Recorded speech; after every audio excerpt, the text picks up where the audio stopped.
Bhavnagar local crime બ્રાન્ચની ટીમે 14 ફેબ્રુઆરી 2026ના રોજ પેટ્રોલિંગ દરમિયાન મળેલી ચોક્કસ બાતમીના આધારે ભડભીડ ટોલ નાકા નજીક વોચ ગોઠવી હતી.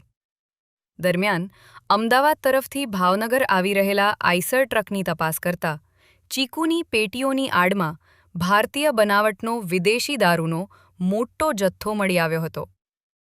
પોલીસે કુલ 5,328 નાની મોટી દારૂની બોટલો અને બિયર ટીન સહિત 17.09 લાખ રૂપિયાનો દારૂ, આઈસર ટ્રક અને મોબાઈલ ફોન મળીને કુલ 22,14,760 રૂપિયાનો મુદ્દામાલ જપ્ત કર્યો હતો. આ કાર્યવાહીમાં ટ્રક ચાલક રાહુલભાઈ શેલારને ઝડપી લેવામાં આવ્યો છે, જ્યારે જગદીશભાઈ તોગડિયા ફરાર હોવાનું જાણવા મળ્યું છે. સમગ્ર મામલે વેળાવદર પોલીસ સ્ટેશનમાં પ્રોહિબિશન એક્ટ હેઠળ ગુનો દાખલ કરી વધુ તપાસ હાથ ધરવામાં આવી છે.